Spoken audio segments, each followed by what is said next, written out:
네, 이번 시간부터는 드디어 이제 네 번째 과목 프로그래밍 언어 활용 이제 시작이 됩니다. 자, 관련되는 내용들 또 잘 한번 살펴보실게요.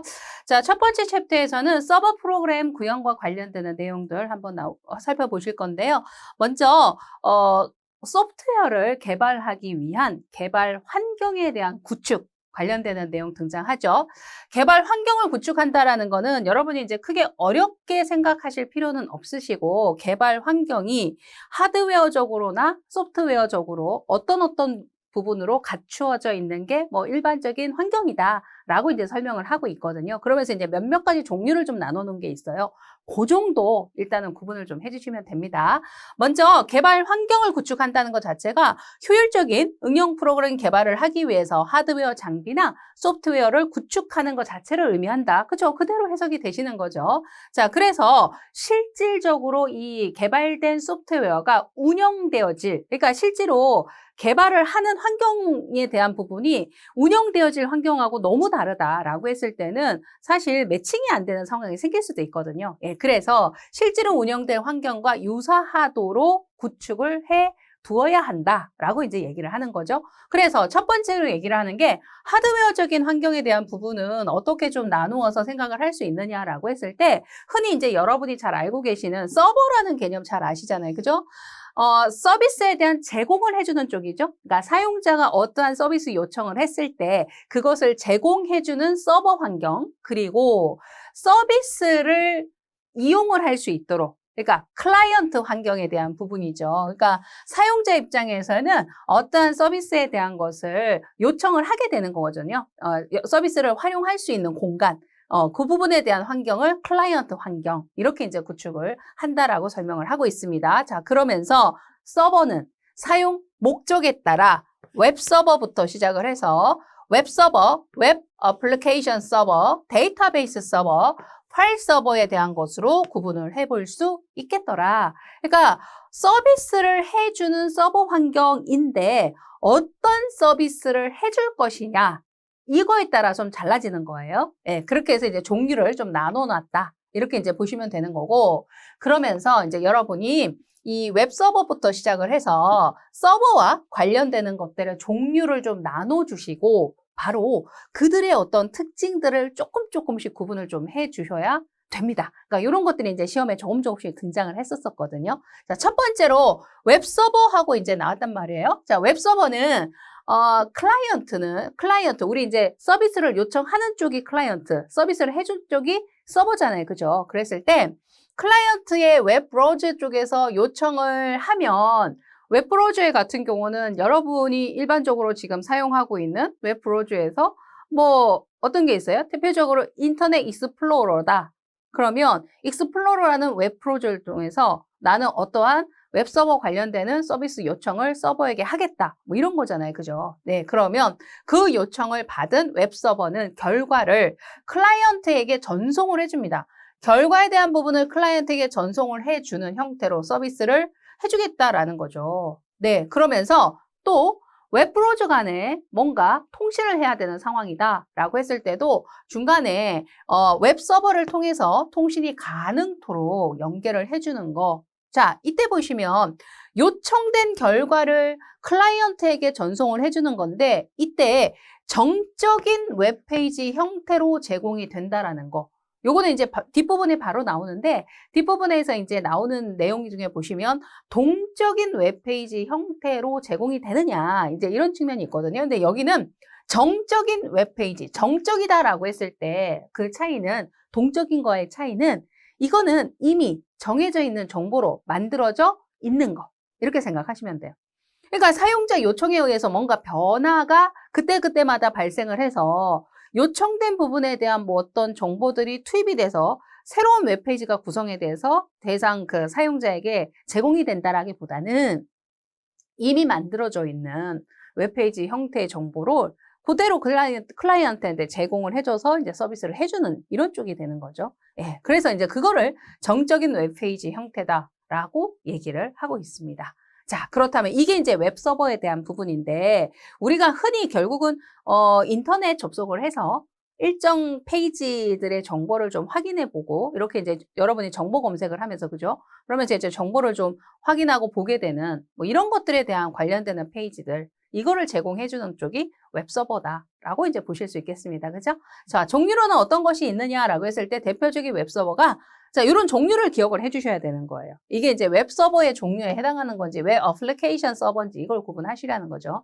아파치, 그다음에 IIS, 그다음에 엔진X, 웹2B 뭐 이런 것들에 대한 거는 대표적인 웹서버로서 종류를 각각에 대한 특징을 기억하실 것까지는 아니에요. 뭐 그런 정도로 나오진 않으니까. 그러니까 종류에 대한 거, 연결하는 거. 예, 그 정도는 이제 해두셔야겠고요.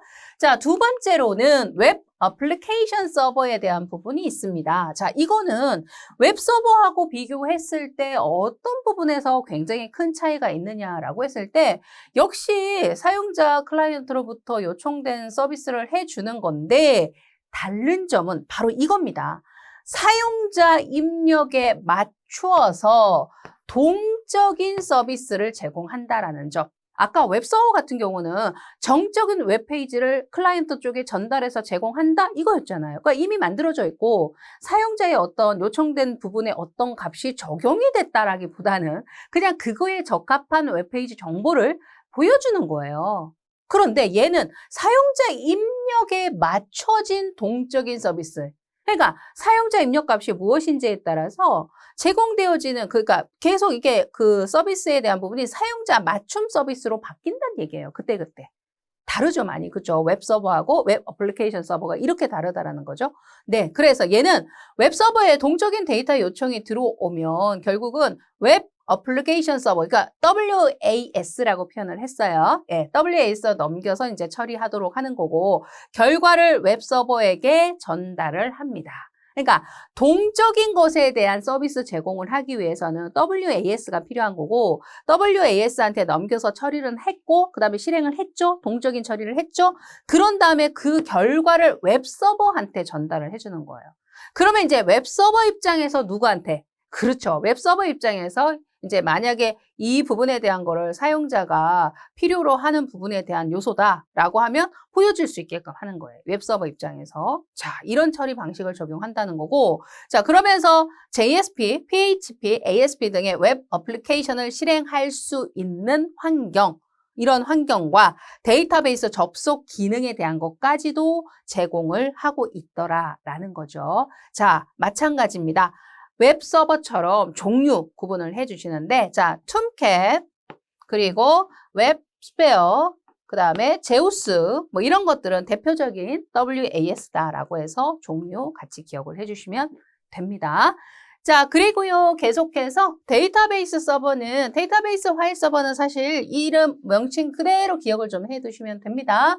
데이터베이스 관리 시스템, 우리 이제 기존의 DB 시스템 관련해서 많이 학습을 해보셨는데, 그것과 연관해서 DB 서버, DB 데이터베이스 이제 서버에 해당하는 부분이다. 이거죠. 대표적인 서버의 형태가 오라클, MySQL, MS SQL 이런 것들이 대표적이다. 이렇게 구분할 수 있겠고, 자, 파일 서버의 경우에는 대용량의 하드웨어 저장 장치를 활용을 해서 제공할 파일들을 보관을 해서 그런 상태에서 그 파일들에 대한 제공을 해주는 파일 서버 이렇게 되는 거죠. 그래서 우리가 흔히 여러분이 뭐 인터넷에서 여러 작업을 하는 것 중에서 어떤 파일에 대한 거를 다운로드 받는다, 업로드한다 이런 그 서비스들도 활용을 하잖아요.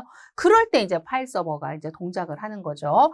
대표적인 파일 서버의 형태가 AWS S3라고 해가지고 대표적으로 활용되어지고 있다. 이렇게 구분을 해주시면 되겠습니다. 예, 그래서 이런 것들은 개발 환경을 구축하는 부분에 있어서 현재로서는 하드웨어전의 환경에서는 극히 기본적으로 제공되어져야 하는 구축되어져야 하는 환경적인 요소다라고 해서 이제 구분을 하시면 되겠고 자, 하드웨어가 이렇게 갖추어졌다면 그 다음은 소프트웨어적인 것도 당연히 필요하거든요. 그죠? 개발 환경에서는 소프트웨어 운영을 하기 위해서 소프트웨어, 당연히 시스템 소프트웨어에 해당하는 시스템 운영과 관련되는 시스템 소프트웨어에 해당하는 부분과 그리고 소프트웨어 개발을 도와주는 개발 도구들 관련되는 거 필요하겠죠.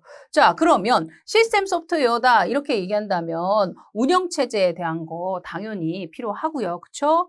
뭐, 그 다음에 웹서버 프로그램이나 WAS 운용 프로그램, 그러니까 웹서버를 운영하는 프로그램, WAS를 운용하는 그러니까 서버 자체 말고 프로그램도 소프트웨어적으로 구축이 돼야 되잖아요. 그죠? 그리고 DBMS를 운영할 수 있는 또 소프트웨어 관련되는 이런 환경들이 소프트웨어적으로도 구축이 되어져야 된다라는 거고요. 그러면서 개발을 하기 위한 도구로는 요구사항에 대해서 관리하는 것으로부터 이제 개발이라는 것 자체가 사용자 요구사항에 대한 거를 파악하는 것도 출발을 하니까. 그래서 그거를 요구사항에 대한 부분을 관리하는 것부터 시작해서 쭉 전체적인 관리가 이루어져야 되잖아요. 설계를 하고 구현을 하고 그다음에 빌드를 하는 건 이제 컴파일을 하는 거예요. 구축된 거를 그죠? 컴파일을 해서 기계 코드 형태로 이제 만들어내는 거죠. 그렇게 이제 실행이 가능토록 하면 해당 소프트웨어가 정상적으로 잘 돌아가는 건지 테스트도 할 수 있어야 되고 그다음에 어떤 변화에 대해서 관리를 할 수 있는 형상 관리 도구 이런 게 필요하거든요. 이런 것들을 개발 도구의 형태로 이제 구축을 좀 해둬야 된다라고 이제 설명을 하고 있는 겁니다. 네, 이런 내용이에요. 그래서 개발 환경 구축을 한다는 측면은 이렇게 이제 구분을 해주시면서 자, 우리 시험 문제에서 이제 어떤 식으로 나왔나. 아직까지 뭐 엄청 복잡하거나 이런 건 없어요. 지금 이제 앞에서 보신 개념 정도 수준에서 충분히 풀 수 있는데 WAS가 아닌 거 단편적으로 종류를 물어봤네요. 그죠? WAS는 웹 어플리케이션 서버에 해당하는 거. 그래서 동적인 처리를 해주는 서버였죠? 어떤 겁니까? 아닌 거. 지금 보니까 제우스 있었고요. 톰캣 있었고 웹스페어 있었죠? 누구 없었어요? 그쵸? 2번. 지금 JVM 이게 요거는 뭐냐면 자바 버추얼 머신, 그러니까 가상 머신이라고 해가지고 자바 소스 코드, 자바 언어 있죠? 예, 자바 언어의 소스 코드를 컴파일을 해서 실행을 도와주는 기기예요. 예, 그거를 JVM이라고 얘기하니까 WAS하고는 사실 전혀 상관이 없는 부분에 대한 거죠. 뭐 이런 정도로 해서 이제 나왔었어요. 그래서 이제 구분하시면 되겠고, 자, 그 다음에는 공통 모듈을 구현을 한다라고 해가지고 소프트웨어를 개발하는 부분과 관련해서 이제 모듈이라는 측면에 대한 게 등장을 하는 거죠. 그 중에서도 공통이다라고 얘기를 했을 때는요, 같이 쓰는, 그러니까 한 번 쓰는 게 아니다. 그러니까 이번에 쓰고 다음에도 또 쓴다, 재사용한다 이런 측면에 대한 거거든요. 그래서 재사용이라는 부분에 대한 게 이제 등장을 했고 새로운 소프트웨어를 구축할 때 기존 소프트웨어나 그 지식을 활용하는 거를 말하는 거다. 그러니까 새로운 걸 만들 때 완전히 처음부터 새로 만드는 게 아니라 기존에 만들어져 있던 소프트웨어 그 다음에 기본적인 구축했던 어떤 지식 개념들, 기술들, 이런 부분에 대한 거를 재활용을 하는 측면에 대한 거다. 이건 거죠. 그러니까 이렇게 이제 재사용을 하게 되면 당연히 이미 구축되어진 소프트웨어는 검증이 된 거잖아요. 그죠? 그러니까 개발 과정에서 뭔가 문제사항을 다 이제 벗어났고 실제로 운영하면서의 어떤 상황들도 처리가 됐던 이미 이제 운영에 검증이 된 것들이잖아요. 그죠? 그러다 보니까 새로운 소프트웨어를 개발하는 부분에 있어서 소요되는 시간, 그 다음에 비용적인 측면, 이런 부분을 훨씬 더 줄일 수 있다는 측면이죠. 그러니까 재사용에 대한 부분이 당연히 효과적인 개발을 하는 부분에 쓰여질 수밖에 없다라고 이제 보는 거죠. 그래서 대표적으로 대사용의 형태로 얘기를 할 수 있는 게 바로 라이브러리. 우리 라이브러리 그러면 함수의 형태로 해석을 해주시면 되는 거고요. 소프트웨어 개발에서는 함수에 대한 부분은 미리 자주 쓸 것 같은 함수들을 정의를 해놓는 거죠. 그러면서 이거 네가 호출해서 쓰기만 하면 돼. 이렇게 되는 거예요.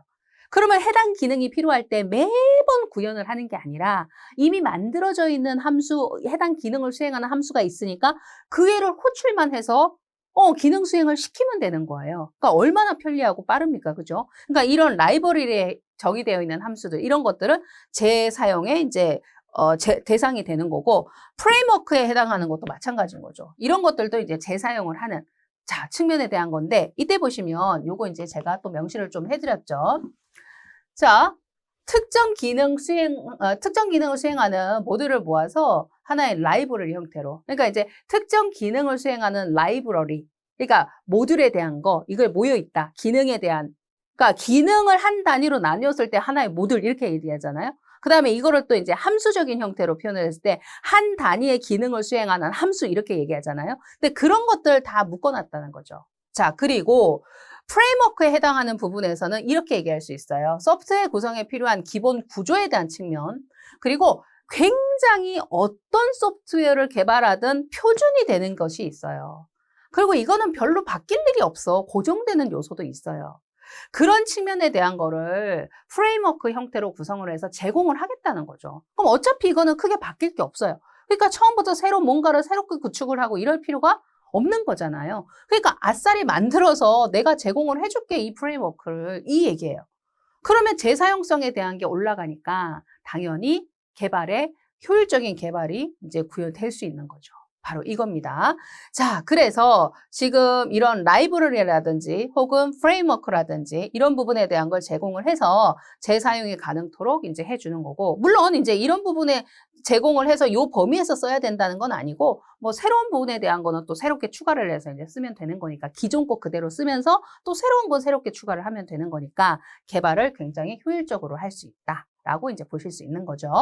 자, 그러면 이 재사용을 하는 것과 연관해서요, 또 그 범위에 따른 분류를 해볼 수 있거든요. 그래서 범위에 따라서 분류를 해보시면 컴포넌트 기준으로 재사용을 하느냐, 그 다음에 함수나 객체를 기준 단위로 재사용을 하느냐, 아니면 어플리케이션 자체를 재사용을 하느냐, 그러니까 어느 정도 범위까지를 재사용을 하느냐, 이거거든요, 말 그대로. 그렇게 구분을 한다는 거죠. 네, 그래서 컴포넌트 재사용을 한다라는 부분은 특정 기능을 수행하기 위해서 만들어진 하나의 소프트웨어.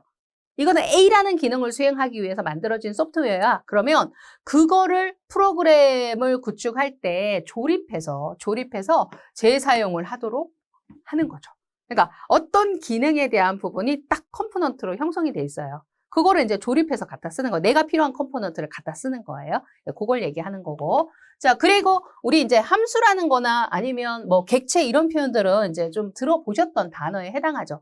역시 이것도 특정 기능을 수행하기 위해서 명령 연산들을 묶어놓은 단위를 얘기하는 거잖아요. 그죠? 근데 걔네들에 대한 거를 역시 호출을 통해서 갖다 쓰는 거예요. 그러니까 컴포넌트 형태로 묶여져 있는 거는 하나의 단위가 그러니까 요거보다는 함수나 객체보다는 어떤 단위라고 해야 되죠. 이 범위가 좀 더 넓죠.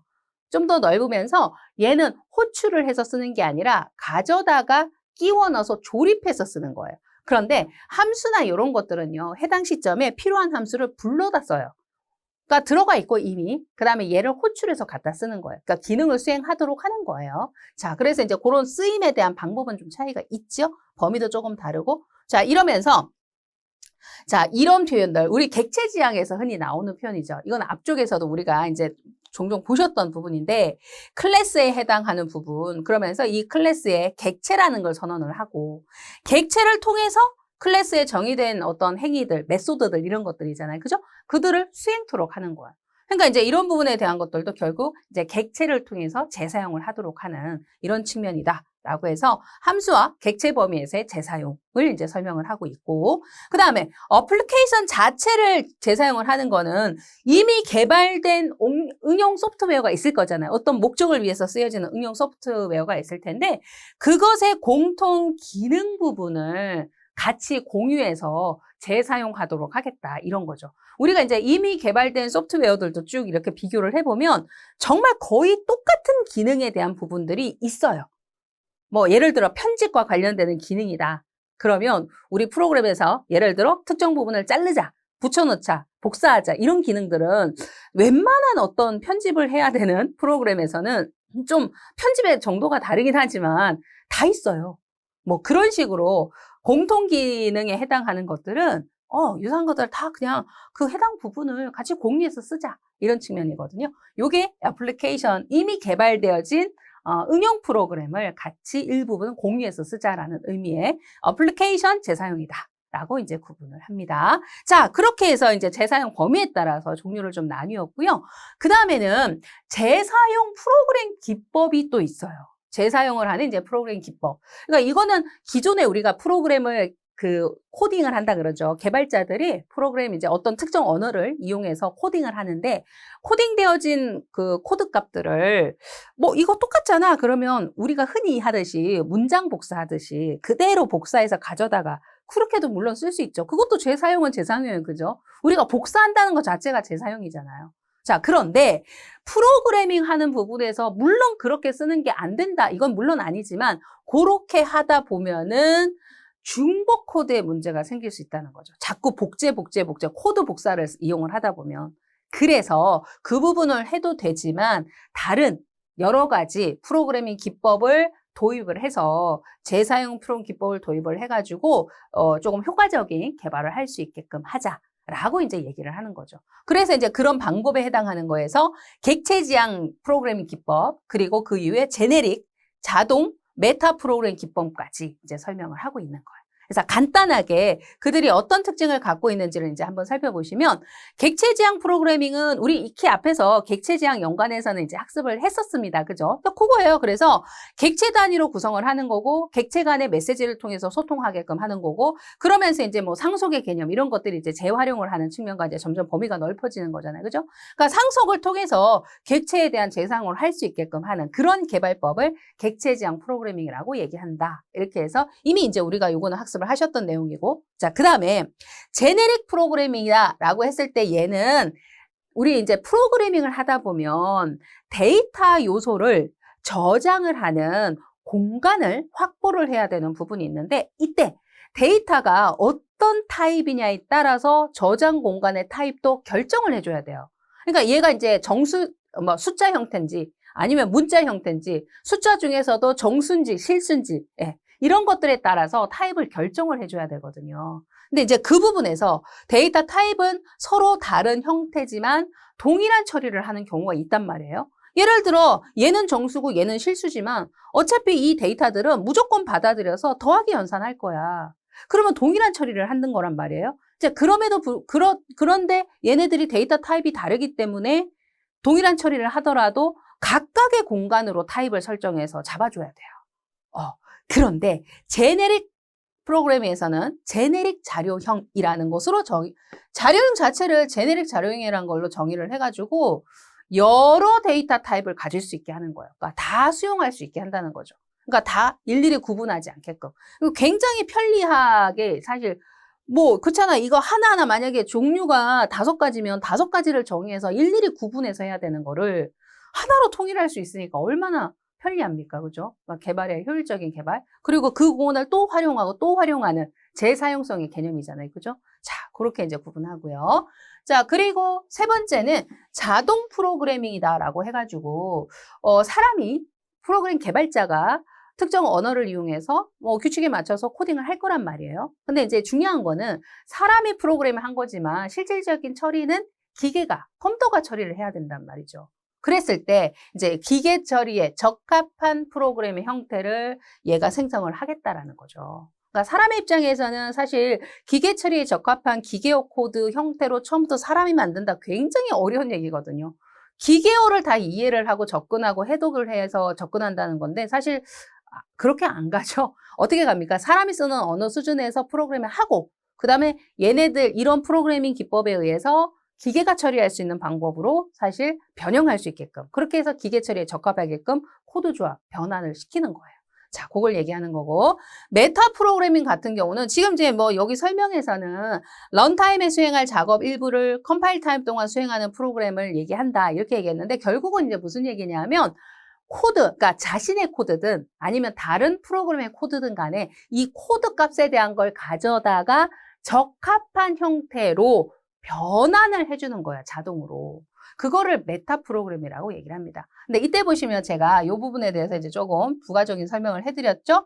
컴파일러가 프로그램 소스 코드를 기계의 코드로 변환하는 시간에 대한 부분을 컴파일 타임이라고 얘기를 하거든요. 그러니까 기계의 코드로 변환하는 거를. 근데 이때 컴파일이 완료된 프로그램 코드를 실행하는 시간은 그러니까 컴파일돼서 기계어 코드로 된 것을 이용해서 기계 입장에서는 실행을 해서 결과를 만들어내는 거거든요. 그래서 실행을 하는 시간에 대한 거를 런타임이라고 얘기를 하는 거예요. 근데 이제 여기서 보면 런타임, 실행하는 시점에 수행할 작업 일부를 컴파일을 하는 동안에 수행을 미리 얘가 하는 거예요. 그러니까 내 코드 혹은 다른 그 프로그램의 코드를 가져다가 변환 작업을 알아서 한다는 거예요. 예. 그거를 메타 프로그램이다 라고 이제 그 기법적으로 이제 표현을 하는 겁니다. 자, 이런 정도로 여러분이 이제 구분을 좀 해두시면 되는 거고, 자, 기출 유형에서는 어떻게 나와 있는지 한번 보실까요? 자, 프레임워크에 대한 설명으로 옳은 것은 프레임워크. 소프트웨어 구성에 필요한 기본 구조를 제공함으로써 재사용이 가능하게 해준다. 어떻습니까? 그쵸. 1번에 해당하는 거죠. 그러니까 소프트웨어가 갖춰야 돼. 뭐 표준이 되는 거, 기본이 되는 구성, 별로 변하지 않는 고정 요소 이런 것들. 이런 부분에 대한 거를 만들어 놓고 그냥 소프트웨어 개발할 때 내가 제공해 줄게. 이 프레임워크를 활용해서 개발해 라는 거거든요. 그래서 재사용성에 대한 게 이제 올라가는 거죠. 바로 그 개념이에요. 프레임워크. 어때요? 되셨죠? 자, 그 다음에 공통 모듈의 재사용 범위에 따른 분류. 종류만 좀 나눠보시면 되거든요. 컴포넌트 단위로 재사용할 거냐, 함수나 객체 단위냐, 어플리케이션 단위로 재사용을 할 거냐. 이렇게 됐죠? 해당 사항 없는 거는 2번 더미 코드 재사용에 대한 부분인데 이 더미 코드라는 거는 그 개발을 하는 하나의 그 프로그래밍 하는 스타일의 한 방법이에요. 그래서 이제 여기에는 뭐 구현을 하는 거라든지 아니면 코드를 테스트하는 거라든지 이런 부분을 다 포함하는 그러니까 개발 그 코딩하고 프로그래밍 하는 하나의 스타일 중에 하나다. 이렇게 이제 이런 정도로 구분하시면 되고 재사용의 범주로서 이제 더미 코드라고 하지 않아요. 그러니까 개발 스타일, 코딩하는 스타일의 형태라고 이제 보시면 됩니다. 자, 요런 정도 이제 구분돼서 시험 문제가 등장을 했었어요. 크게 복잡한 내용은 그리 없었습니다. 자, 그 다음에 모듈, 공통 모듈에 대한 얘기를 했고요. 그러면서 이제 모듈화에 대한 부분에 좀 집중해서 여러분이 좀 학습을 해주셔야 되는데 이 부분에서는 모듈화와 연관해서 여러 가지 이제 독립적인 모듈을 구현하기 위한 두 가지 요소에 대해서 그 기준을 잡고 설명을 하고 있거든요. 굉장히 이제 그 부분은 중요해요. 중요하다는 거는 그만큼 출제 빈도가 높다. 계속 나오고 있다. 끊임없이 나온다. 이 말인 거죠. 예, 그래서 잘 좀 확인할게요. 일단은 모듈이라는 것 자체가 특정 기능을 단위로 해서 구분해서 이제 만들어 놓은 거고 그러면서 모듈화를 해놨기 때문에 재사용성이 올라가서 소프트웨어 개발을 효율적으로 할 수 있는 그런 측면에 대한 게 있다라는 거죠. 그러면 소프트웨어 재사용을 용이하게 하는 특성에 대한 게 모듈화인데 그러기 위해서 자, 그 용이하게 하기 위한 특성에 대한 부분을 모듈성에 대한 부분이 어떠냐 이런 측면 그러면서 이 모듈화 되어지는 모듈 간에 결합도적인 측면을 보는 게 있어요. 이 결합도는 낮을수록 그러니까 결합도의 정도가 낮을수록 좋다는 거죠. 그래서 저결합도 그리고 응집도라는 측면인데 응집도에 대한 거는 높을수록 좋거든요. 그래서 고응집도라고 표현을 한 거예요. 그리고 이제 캡슐화 시켰다는 의미는 우리가 잘 아시잖아요. 이렇게 묶어놓은 거, 그죠? 그래서 외부에 노출되지 않고 함부로 들어오지 못하게 묶어놓는 개념. 뭐 이런 부분들에 대한 거, 이런 특성을 만들어 놓음으로써 소프트웨어 개발을 하는 측면에 재사용성을 좀 용이하게, 재사용을 용이하게 하는 거다라고 이제 얘기를 하면서 자, 모듈화의 개념이나 장점적인 부분을 다시 한번 이제 살펴보시면 독립된 기능을 수행할 수 있는 단위에 대한 부분이 모듈이잖아요. 그래서 하나의 모듈 형태로 만드는 건데 자, 기능으로 구분된 모듈을 묶으면 전체 처리를 수행할 수 있게끔 처리를 하는 거예요. 각각의 이거는 1번 기능, 이건 2번 기능, 3번 기능 수행하는 것들이에요. 내가 현재 개발하는 소프트웨어는 2번과 3번이 필요하다. 그러면 2번, 3번 모듈을 재사용을 하는 거예요. 그런 형태. 그래서 전체 처리를 수행할 수 있는 형태로 설계를 한다는 거고 그렇다 보면 당연히 각각 기능으로 구현된 모듈이 있으니까 설계를 하는 측면에 있어서 그 복잡성을 좀 감소시킬 수 있는 부분이 있다. 재사용성에 대한 게 또 용이해지니까 생산성에 대한 거 최대한 짧은 시간 안에 빨리빨리 개발하는 게 가능하다. 그래서 생산성에 대한 부분이 향상된다라는 측면까지 이렇게 모듈화를 적용하면 이런 측면에서 좋다라고 이제 얘기를 하고 있는 거죠. 자, 그렇다면 모듈을 구성하는 원리적인 측면에서 다시 한번 우리가 알고 있는 내용인데 한 번 더 나왔죠? 이게 좀 반복해서 나올 거예요. 뒷부분에서도. 근데 그만큼 많이 등장하니까 집중적으로 좀 봐주시면 돼요. 근데 익히 알고 계시죠, 여러분이? 정보가 은폐된다라고 했을 때 정보 은폐가 됨으로써 외부에서 임의로 접근하거나 수정은 할 수 없게 한다. 그렇죠? 정보 은폐를 시켜놨고 그러면서 유지 보수를 하거나 소프트웨어 확장할 때 오류가 전파되는 이런 과정에서 오류가 분명히 생길 수도 있는데 오류가 전파되는 상황을 좀 최소화시키겠다라고 이제 얘기하는 거고, 그래서 고려되지 않는 역량을 최소화하는 것이 근본적인 목적이다라고 이제 설명을 합니다. 그게 이제 정보 은폐라는 것에 대한 구현 원리를 이제 설명하고 있는 내용이고, 추상화를 한다는 거는 핵심적인 기능을 표현하고 복잡하고 구체적인 것은 내부에 넣어놓는다. 라는 부분을 추상화로 이제 해석을 하죠. 그리고 이렇게 하기 위해서 캡슐화, 묶어준다는 거죠. 연관된 데이터와 함수를 묶어서 외부와 경계를 만들어서 함부로 접근하지 못하게 할 거야. 이런 측면이잖아요. 그게 이제 캡슐화라고 얘기를 하는 거고, 그럼으로써 이렇게 이제 모듈 형태의 이런 특성을 갖춰서 이제 구현을 하고, 결국은 이 모듈들은 결합도에 대한 부분은 좀 최소화시키고 응집도는 좀 최대화해서 독립적인 모듈로서 운영을 되어질 수 있게끔 해야 된다. 이렇게 이제 얘기를 합니다. 자, 그러면 이때 보시면 결합도에 대한 부분, 응집도에 대한 부분 이렇게 얘기를 하고 있는데 이 두 가지 측면에 대해서 조금 더 구체적으로 여러분이 내용을 살펴보시는 게 중요한 거죠. 그게 이제 시험 문제에서 계속적으로 좀 등장을 했거든요. 자, 한번 볼게요. 그러면 일단은 이제 결합도, 응집도 보기는 할 건데 그 전에 모듈에 대한 걸 구성을 할 때요. 효과적인 모듈 설계를 위해서 이렇게 해야 돼 하면서 한 번 더 강조를 해요. 자, 봅시다. 효과적인 모듈로 설계를 하기 위해서 결합도, 응집도로 평가가 되는데 제가 앞에서도 설명을 드린 것처럼 결합도, 그다음에 응집도로 설명되는 이 모듈에 대해서는 최대한 독립성이 보장이 돼야 된다. 이렇게 이제 얘기하는 거고, 독립성을 보장을 하고 재사용성을 높이기 위해서는 자, 모듈 간의 결합도에 대한 부분은 어떻게 해라? 저결합도라고 얘기했죠. 그죠? 최소화시켜라. 결합도는 최소화시켜라. 그리고 모듈 내의 요소들 간의 응집도에 대한 거는 최대화시키라. 근데 여기에서 문장을 잘 보세요. 모듈 간의죠. 모듈 간에. 그러니까 모듈과 모듈끼리.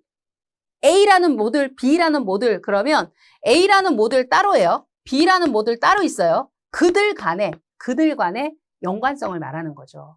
그걸 결합도라고 표현을 한 거예요. 그거는 니네끼리는 좀 관련이 없었으면 좋겠어. 이런 거예요. 그러니까 그 결합도가 좀 최소화되게 해라. 이렇게 말하는 거고. 자, 그 다음에 모듈 내의 요소. 하나의 모듈 안에 어떠한 기능을, 연산을 수행하기 위해서 요소들이 모여 있을 거거든요. 얘네들끼리의 응집도예요. 이해 가시죠? 그러니까 하나의 모듈 안에 구성되어 있는 요소들 간의 관련성은 응집도라고 표현하는 거예요. 그거는 최대화시켜라 라고 얘기하는 거죠. 자, 그러면 이거는 이렇게 생각을 해주시면 돼요. 하나의 모듈을 하나의 우리가 어떤 업무 처리를 하기 위한 팀이라고 보셔요. 팀. 그러니까 A라는 팀이 있어요. A라는 팀 안에는 팀원들이 있어요. 여기에 5명의 팀원들이 있다. 그러면 그들이 하나의 프로젝트를 잘 완수를 하기 위해서는 팀원들끼리 똘똘똘 뭉쳐가지고 협업을 잘해야 되죠. 소통 잘하면서, 그죠? 그러면은 이제 성공적인 프로젝트 수행이 되겠죠? 근데 이제 그들 간에 뭐 서로 관련 없는 일하고 서로 모른 척하고 나 할 바 아니야 뭐 이렇게 해버리면 정상적인 프로젝트 수행이 되겠어요? 안 되잖아요. 그거 생각하시면 돼요. 그게 응집도에 대한 거예요. 그러니까 응집도는 좀 올라가라. 근데 이게 A팀과 B팀으로 나눠져 있어요.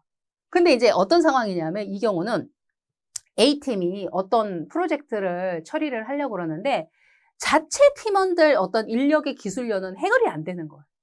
그러니까 자꾸 B팀한테 야, 이거 우리가 해결이 안 돼. 니네 이거 좀 도와줄래? 자꾸 도움을 받아요.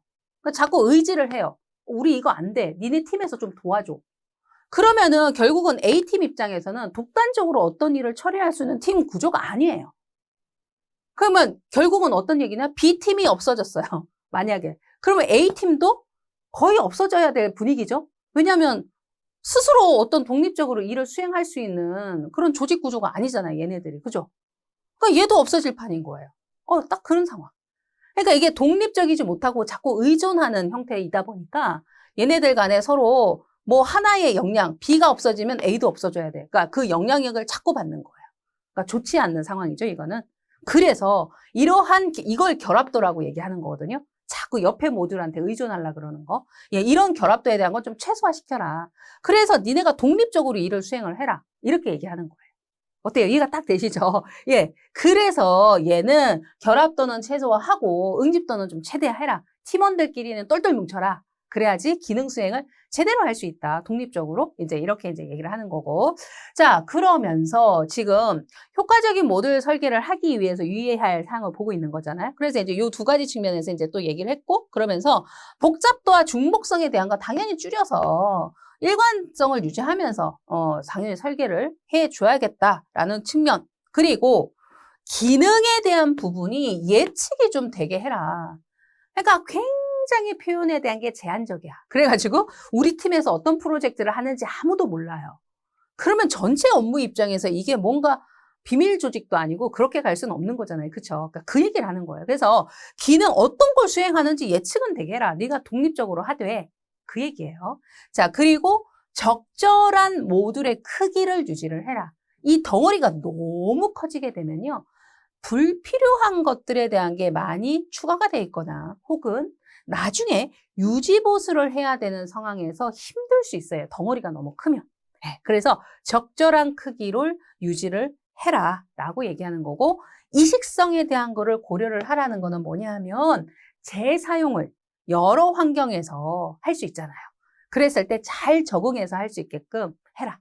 이렇게 되는 거죠. 뭐 어떤 환경에 대한 제한을 탁 걸어버리면 해당 환경이 아닐 때는 재사용을 못 해버리는 거잖아요. 그러니까 그런 부분 없이 이식이 잘 돼서 어느 환경에서든 최대한 잘 적응해서 수행될 수 있게끔 해라, 기능이. 뭐 그런 얘기를 하는 거죠. 그게 이식성에 대한 걸 고려해야 된다라고 이제 설명을 하는 내용입니다. 어때요? 되셨죠? 자, 그래서 지금 이제 이 부분이 이제 모듈 설계와 관련해서 주의를 해야 될 사항이다라고 해가지고 역시 여러분이 잘 기억 좀 해주시고, 뭐 이 부분에 대한 것도 기출문제에서 반복적으로 나왔으니까 올바른 모듈 설계를 하기 위해서 이렇게 하는 게 맞냐 틀렸냐 이걸 이제 물어보니까 잘 구분을 일단 해두시고, 자, 그러면서 또 중점도를 여러분이 높여야 되는 게 바로 이 결합도와 응집도와 연관해서 어떠한 의미를 가지고 있는지, 어떠한 결합도와 응집도가 있는지 이런 것들을 이제 구분을 해주셔야 되는 거예요. 그죠? 자, 결합도는 앞에서도 얘기한 것처럼 모듈 간의 상호 의존성의 정도를 나타내는 거였고, 모듈들끼리는 의존 많이 하는 거 별로 안 좋아. 그래서 약하게 해야 돼 라고 이제 얘기를 했단 말이에요. 약할수록 좋아요. 자, 그래야지만 시스템 구현이나 유지 보수를 하는 부분에서 훨씬 더 용이하다. 그 영향력에 대한 부분을 최소화시킬 수 있으니까, 그죠? 그런 얘기를 하는 거죠. 자, 이때 보시면 결합도가 종류별로 좀 나누어져 있어요. 여러분은 이제 뭘 하셔야겠어요? 맞아요. 결합도의 종류를 나누어서 기억하시면서 중요한 건 순서대로. 순서 정말 자주 물어봤거든요. 예전부터 그랬어요, 이거는. 예. 어디서나. 그래서 약한 결합도부터 나열한 겁니다. 약한 거부터니까 이게 결합도는 낮을수록, 약할수록 좋으니까 좋은 거부터 얘기한 거예요. 이런 형태로 모듈을 만들어야 돼 라는 거부터. 자, 첫 번째가 여러분 머릿속에 잘 넣으셔야 돼요. 순서대로. 자료 결합도, 그 다음에 스탬프, 제어, 외부, 그리고 공통, 내용 결합도 조금 많아요. 여러분이 이제 암기하는 여러 가지 방법을 좀 동원을 잘 하셔가지고 순서대로 자료, 스탬프, 제어, 외부, 내용, 제어, 외부, 공통, 내용. 기억하셨어요? 이때 보시면 당연히 모두 기억하셔야겠어요.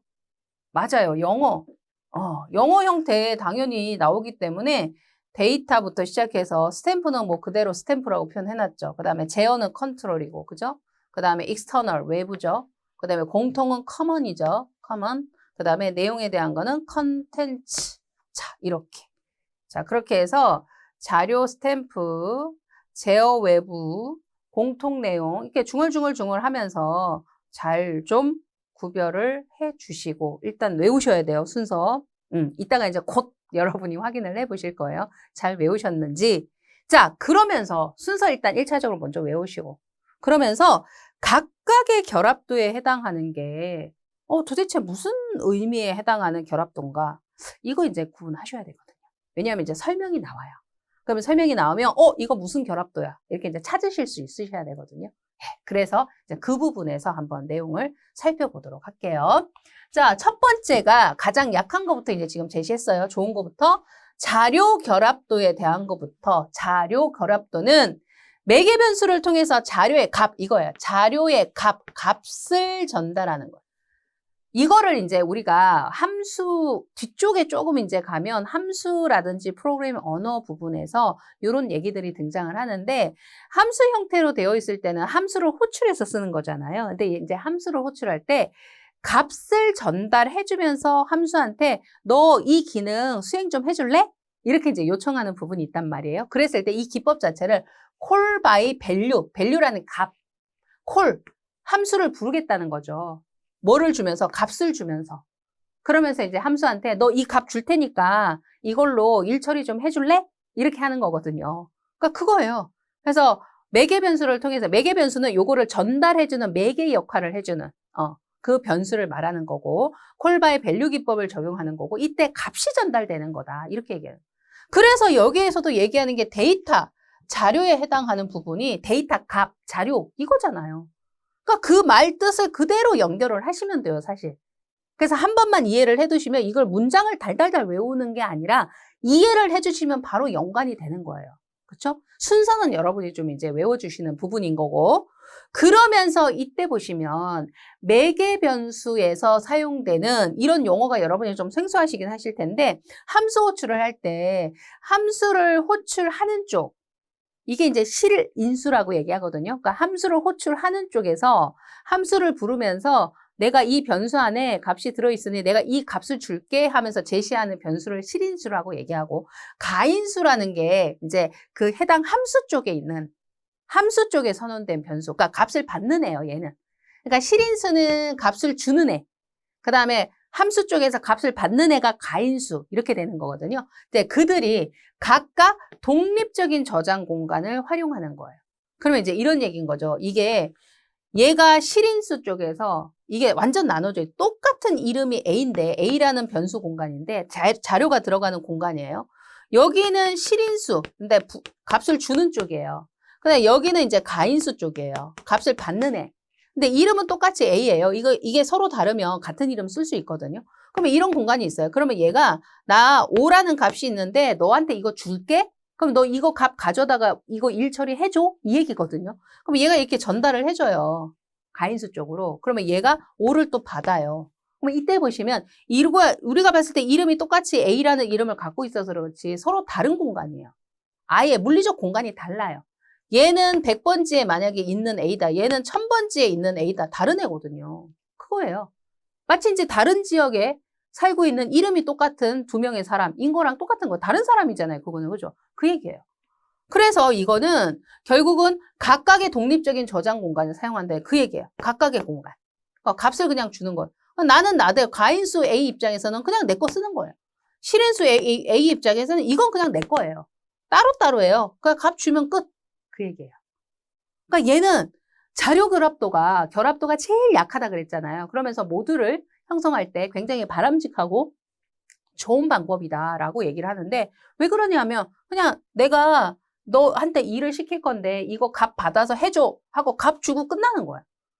그러니까 뭐 의존하는 게 없어요. 의존도에 해당하는 거였잖아요. 그쵸? 근데 이제 의존도는 자꾸 뭔가 영향력을 주고받는 거예요. 근데 이제 그런 부분 없죠. 깔끔하게 값 주고 끝났죠. 요게 그래서 굉장히 좋은 형태의 결합도다라고 이제 얘기를 할 수 있는 거예요. 자, 이게 자료 결합도입니다. 그다음 두 번째로 스탬프 결합도에 해당하는 부분은 얘는 자료의 일부 구조를 그래서 자료의 일부분을 부분적으로 공유하는 거예요. 부분적으로 공유. 그래서 동일한 자료 구조를 조회하는 결합에 해당되는 거고 자료에 구조적인 변화가 발생하면 이것을 참조하는 모든 모듈한테 영향을 주게 된다. 이렇게 이제 되는 거거든요. 그래서 이 스탬프 결합도에 대한 부분은 어떻게 이제 구분을 할 수 있느냐 이렇게 이제 볼 수 있는 거예요. 데이터가 저장이 되어 있는데 데이터가 이 한 덩어리의 데이터 안에는 여러 개의 자료가 있어요. ABCD라는 자료가 있는 거죠. 근데 이제 얘를 놓고 A라는 모듈이 있어요. 어떤 기능을 수행을 할 거거든요, 얘가. 그러니까 얘는 어떤 기능을 수행하기 위해서 자료를 참조하는데 지금 이 현재의 A, B, C, D가 저장되어 있는 자료 구조에서 나는 A하고 스몰 a하고 C 자료에 대한 거 요거 내가 참조해서 나 일 처리할 거야. 그래서 요거를 이제 갖다 쓸 수 있어요. 근데 이제 B 모듈의 입장에서는요. 나는 A하고 B를 갖다 쓸 거야. 이렇게 갖다 쓸 수 있는 거예요. 어떤 의미인지 알겠죠? 그러니까 자료에 대한 부분이 있는데 그들 중에 일부분에 대한 것만 공유해서 쓴다는 거죠. A 모듈과 B 모듈이 통째로 이 전체를 다 같이 쓴다는 게 아닌 거예요. 이해 가시죠? 예, 그러니까 결국은 얘는 이 구조적인 변화가 생겨버렸어요. 구조적인 변화가 생기면 그 영향력이 여러 모듈에게 이렇게 참조하는 여러 모듈에게 그 영향력을 줄 수 있다.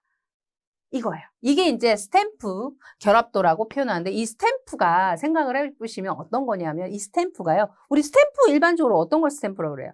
그죠? 도장 꾹 찍어주는 거. 그죠? 스탬프 찍는다 이런 표현 하잖아요. 그죠? 그러면은 이렇게 생각하시면 되는 거예요. 스탬프 도장을 딱 찍는 부분인데 만약에 그 회사 도장에 보니까 이렇게 돼 있는 거죠. 회사 명이 써 있고 회사 이름, 그다음에 회사 주소가 써 있고 그다음에 회사 연락처 써 있고 팩스 번호 써 있고 뭐 써 있어요. 정보가 쭉 있어요. 회사 정보가 기록된 스탬프예요. 그래서 이제 어떤 뭐 문서나 뭐 이런 거 발송을 하거나 할 때 이걸 이제 찍어요. 그런 상태라고 가정하면 만약에 이제 그런 이 도장을 스탬프를 만들어서 썼었는데 여기서 부서에 따라서 이 팩스 번호를 좀 다르게 하고 싶은 거죠. 부서에 따라서. 그러면은 이제 예를 들어서 이 나머지는 전체는 요 부분에 대한 건 공유는 하는데 얘는 이제 공유가 안 되는 정보에 대한 거죠. 그러니까 이제 이런 것에 대한 게 일부만 공유하는. 이해 가시죠? 근데 이제 이걸 마치 도장을 꼭 찍듯이 이렇게 기본 구조가 있는 상태인데 그중에 사실은 일부만 공유하는 이런 상황이다 라고 이제 보시는 거죠. 그런 의미에서 이제 스탬프 결합도 이런 표현을 이제 쓰고 있는 겁니다. 요게 이제 두 번째의 결합도, 이제 약한 결합도 수준으로 따졌을 때 두 번째 해당하는 부분인 거고.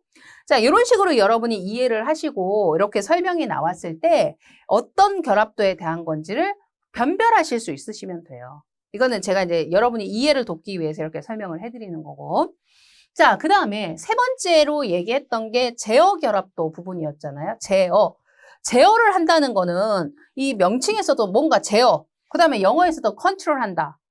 뭔가 통제하고 제어하고 컨트롤하고 뭐 이 말이네요. 그죠? 예, 그런 측면인데 말 그대로. 자, 얘는 한 모듈에서 전달된 값이 다른 모듈 내에 기능적인 부분을 제어하는 다른 모듈 내의 기능적인 부분을 제어하는 용도로 사용되어질 수 있다. 이거예요. 그러면 이제 이건 어떤 거냐. A라는 모듈에서 B라는 모듈에게 제어값 전달을 한 거예요. 그럼 무슨 얘기냐면 전달해 줄 수 있는 값의 경우의 수가 예를 들어 1, 2, 3번이 있다. 근데 이 중에서 지금 상황에서 1번을 탁 전달을 해준 거예요. 제어 신호로 전달한 거야. 값 1이 아니라. 그러면 A 모듈의 입장에서는 B 모듈한테 제어 신호 1을 받은 거예요. 그러면 1번에 해당되는 어떤 기능을 쭉 수행을 하는 거예요. 근데 나는 지금은 2번을 받았어요. 그러면 2번으로 정의되어 있는 기능 수행을 하는 거예요. 그러면 이제 지금 상황에서 이제 여러분이 생각을 해보시면, B가 A의 기능을 컨트롤하는 거네? 맞아요. 그거예요. 그 얘기예요. 그래서 한 모듈에서 전달된 값이 다른 모듈 내 기능을 제어하는 용도로 쓰여진다. 이거예요. 그러니까 굉장히 얘는 이제 통제 범위 안에 들어가 있는, 그러니까 뭔가 의존하는 상황이 좀 짙어진다는 느낌이 들죠? 이게 뭐를 탁 전달하고 끝나는 게 아니라 자꾸 연관성을 갖고 있는 거예요. 그죠? 그러니까 이게 점점 연관성이 짙어져요. 그러니까 뭐 결합도 입장에서는 점점점 안 좋은 거죠. 그죠? 모듈의 입장에서는. 자, 이게 제어 결합도라면 외부 결합도에 해당하는 건 뭐냐? 외부 변수에 대한 선언에 있어서 내부 변수 형태가 있고 외부 변수 형태가 있는데 외부 변수는요, 일반적으로 그 여러 모듈이라든지 여러 변수, 이거를 같이 공유하는 거예요. 같이 쓰는 공간. 마치 이제 이게 우리 이제 공용 시설물처럼 그렇게 생각하시면 돼요. 그래서 외부 변수가 하나가 딱 정의가 된 게 있어요. 그러면 이 안에 이제 데이터 값을 만약에 10을 딱 넣어놨어요. 이제 A라는 외부 변수가 있는데 10이라는 값을 딱 넣어놨어요. 그러면 이제 여러 모듈들이 있잖아요. 그러면 이 외부 변수의 값 접근해서 참고를 하는 거예요. 여러 모듈들이 다 참고할 수 있는 거예요. 자, 이럴 때 만약에 외부 모듈의 값이 어떤 특정 외부 변수에 있는 값이요. 특정 모듈에 의해서 값이 20으로 바뀌었어요. 만약에. 그러면 어떤 일이 생기냐면 이 모듈에서 나는 내가 이걸 20으로 바꿔야 되는 상황에 20을 바꿨단 말이에요. 그런데 다른 모듈에서 그 다음부터 참조할 때는 10이 아니라 20의 값을 참조하게 돼요. 그렇죠? 왜냐하면 이 한 개 공간에 들어있는 걸 여러 모듈이 접근해서 참조하니까. 그래서 얘가 봐봐요. 외부 변수로 선언된 변수의 값을 서로 다른 모듈이 참조하는 경우에 해당하는 거잖아요. 그러다 보니까 서로 다른 모듈들이 참조하는 값이 특정 한 모듈에 의해서 변화가 생기면 얘네들도 내 의도에 의해서 변화시킨 건 아닌데 얘네들도 변화된 값을 참조를 하는 거예요. 그렇죠? 그러니까 그 영향력, 그 여파가 엄청 많이 커질 수 있어요. 만약에 잘못 변화된 거다. 만약에. 그러면은 그 잘못 변화된 걸 여러 모듈이 다 참조하는 거잖아요. 그죠? 그러면 잘못된 참조의 여파가 엄청 커지는 거예요. 좀 위험하죠. 그렇게 생각하면. 예. 근데 어쨌거나 그렇게 참조하는 형태는 외부 결합도라고 이제 얘기하고 공통 결합도에 해당하는 거는 자, 여러 모듈이 얘는 공유 영역에 있는 동일 자료를, 그러니까 영역에 대한 부분에서 동일 자료를 참조한다 이렇게 얘기하면서 우리 아까 앞부분에서 콜 바이 밸류에 의해 자료를 전달하는 거 얘기했었잖아요. 그거하고 상대적으로 비교하면 콜 바이 레퍼런스 기법이라고 해서 어떤 함수를 호출해서 너 이거 일 좀 수행을 해줄래? 하고 사실 시키는 건데 이때 얘한테 뭐를 얘기하느냐 하면 자료를 전달하는 게 아니라 그 공유 영역을 참조하도록 하는 참조할 수 있는 실제로 이제 주소를 주는 거예요. 자료 자체를 주는 게 아니라 주소를 줘요. 그러면 해당 주소지로 찾아가서 참고하게 하는 거예요. 그 방법이에요. 어때요? 좀 이해가 되시나요? 그러면은 여러분이 생각했을 때 이런 생각을 하실 수도 있거든요. 그러면 봐봐요. 선생님, 여기 외부 결합도에 해당하는 부분. 여기에서도 공동되는 그 영역에 있는 거를 공유한다고 했고, 그 다음에 그러면 여기에도 공유 영역의 자료를 참조한다고 했고, 같은 거 아닌가요? 근데 기법이 다른 거죠. 기법이 얘는 함수 호출을 하는 과정에서 내가 너한테, 그러니까 실인수, 가인수 얘기했잖아요. 그죠? 실인수가 가인수한테, 야, 너 데이터가 있는 주소 알려줄게? 주소를 줘요. 그러면 가인수 입장에서 그 주소지를 찾아가요. 그런 다음에 정보를 확인하는 거죠. 근데 얘는 아예 외부 변수로 선언이 돼 있어요. 이걸 누구한테 알려주고 말고가 아니라 그냥 누구나 쓸 수 있는 거예요. 그러니까 이미 공개돼 있는 거. 근데 이제 이거는 주소를 알려줘야 돼요. 콜 바이 레퍼런스로. 여기가 참조 지역이야? 여기 있는 거 니네가 참조하는 거야? 이렇게 주소를 알려줘야 돼. 알려주지 않는 경우는 참고를 못 해요. 그거는 당연히. 다른 점 아시겠죠? 그죠? 근데 물론 그러면서 이제 그 공간 안에 있는 동일 자료를 참조한다. 요 의미에서는 똑같지만 초도에 처음에 어떤 기법으로 적용해서 공동된 내용을 참고하는지는 다른 거죠. 그렇죠? 예, 그런 차이점. 네, 그래서 결국은 공통 결합도에 해당하는 게 지금 이제 결합도에 대한 부분에서 점점점 안 좋아진다 그랬잖아요. 그래서 이제 한 주소지 쪽에 집중시켜가지고 주소를 알려주면 그러면 그 주소지를 찾아가서 그죠? 그 자료에 대한 부분을 같이 공유하는 이런 형태로 이제 참조하겠다라는 부분인 거고 만약에 이제 이럴 때 만약에 동일한 공동 영역에 있는 자료에 문제가 생겼다 그러면 잘못된 자료를 역시나 참조하는 이런 상황이 이제 또 발생을 하는 거죠. 자, 요게 이제 공통 결합도에 대한 부분이라면 내용 결합도는 이 부분이 이제 가장 안 좋은 결합도 상태죠. 내용 결합도는요, 아예 뭐 공간이고 뭐고 이런 거 다 필요 없고, 그냥 대놓고 모듈이 있어요. A라는 모듈, B라는 모듈이 있으면 뭐 공간을 통해서 같이 이런 부분도 없이 그냥 직접 그냥 들어가서 참조하거나 변경을 해버리는 거예요. 굉장히 어떻게 보면 위험할 수 있는 거죠. 이거는 분명히 B 모듈의 입장에서는, 분명히 이거는 내 건데? 왜 네가 들어와서 내 거를 네 맘대로 변경해? 이제 이런 상황. 쉽게 얘기하면. 그러니까 다른 모듈이 또 다른 모듈에게 직접 접근해서 특정 부분에 대한 거를 참조하거나 혹은 변경을 해버리거나 이제 이렇게 되는 상황. 그러면 이제 B모듈 입장에서는 어떻게 보면 내 자료에 대한 부분이나 안정성이 확보가 안 되는 거예요. 그렇죠? 굉장히 그 불편한 여파가 짙어졌죠? 그러니까 가장 안 좋은 상태의 결합도입니다, 이게. 자, 이게 이제 내용 결합도에 해당하는 부분까지 해서 결합도에 대한 기본 순서 반드시 기억하시고 그러면서 각각의 결합도에 대한 설명이 나왔을 때 이제 여러분한테는 제가 이제 이거는 이해를 돕기 위해서 이런 설명을 해드렸고 이런 문장으로 나오겠죠, 그죠? 이런 문장으로 그랬을 때 어떤 결합도에 대한 설명이다 연결을 좀 하실 수 있으셔야겠습니다.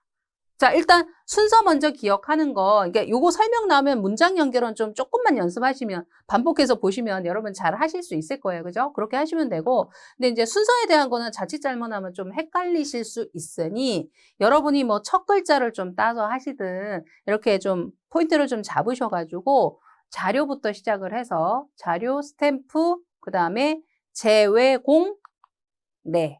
제외공내, 뭐 첫 글자를 따든 해서 순서대로 해서 약한 거부터 문제상에서 약한 거부터 물어볼 수도 있고 강한 거부터 물어볼 수도 있고 중간 순서 물어볼 수도 있잖아요. 어찌 됐든 간에 순서 잘 기억하셔가지고 그런 문제는 절대 틀리지 않고 헷갈리지 않게끔 좀 대비하시고 문장 연결 좀 잘 해두시면 좋겠습니다. 아시겠죠? 네, 그래서 우리 이제 모듈에 대한 결합도하고 응집도 중에서 일단은 결합도와 관련되는 거 먼저 확인을 좀 해보셨어요. 자, 그거 뒤에 계속 이어서 이제 응집도 등장하는데 예, 해당 내용은 또 다음 시간 계속 이어가도록 하겠습니다.